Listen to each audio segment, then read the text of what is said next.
Modern Warfare DLC is here. Modern Warfare 3 is here. And we started our evaluation of the game on both gaming tiers of Shadow. We have plenty of footage on new modes, campaign, zombies, and multiplayer.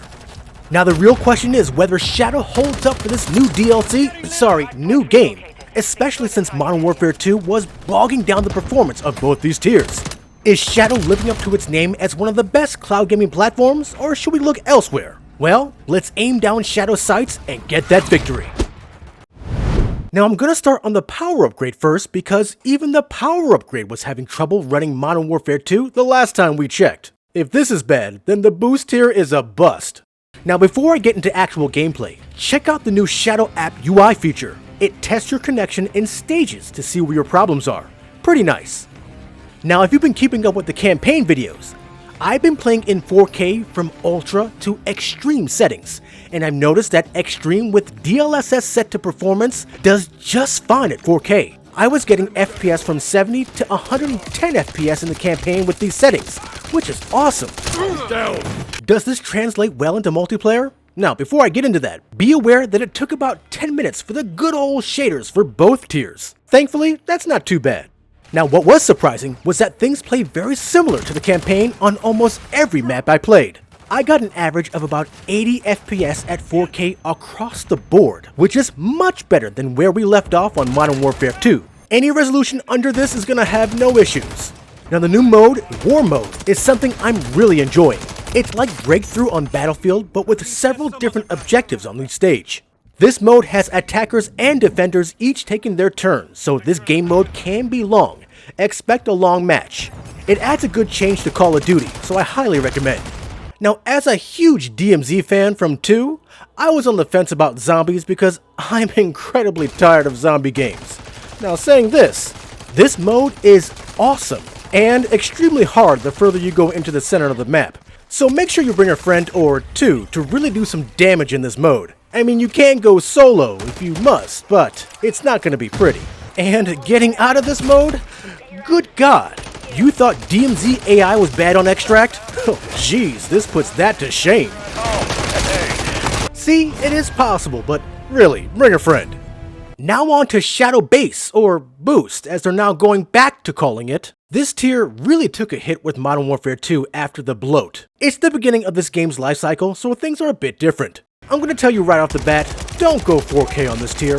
As I explained in the beta video, even if you have a 4K monitor, 1440p is where you're going to want to be. Balance preset with the Intel Access set to performance, and the FPS will be in your favor, in campaign and in multiplayer. I averaged around 50 FPS with these settings on bigger maps with modes like Invasion or Ground War. But with smaller maps, like Sub-Base here, there are a lot less players. I get around 60 to 70 FPS, which is great for modes like Team Deathmatch or the new Control game type. Feel free to play with the graphic settings to get your desired look for how you play. Now I haven't forgotten about you 1080p soldiers. Well, I have good news. Extreme news, actually.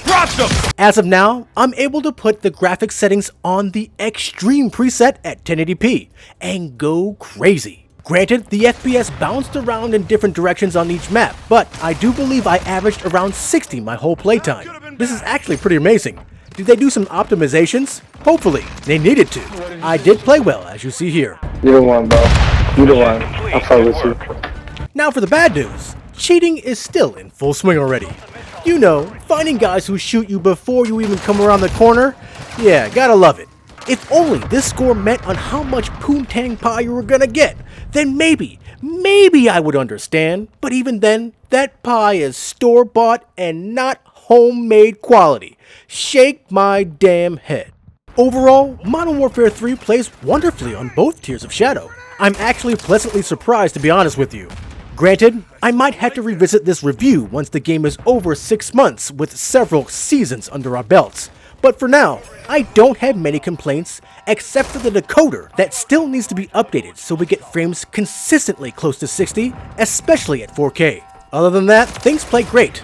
Now I'd love to offer you 10% off any tier, but that was cancelled, so feel free to try one of our Shadow codes in the description to get $5 off your first month. Let us know what you guys think in the comments below, and if you like this overview of Modern Warfare 3 on both gaming tiers of Shadow, give us a like. Also, make sure to join as a member of the channel or join our Patreon and our Discord in the links below. And above all else, make sure to subscribe to keep your aim right here at the only place where you can do battle in gaming heaven, Cloud Gaming Battle. This is the Black Knight. See you when the bloat happens.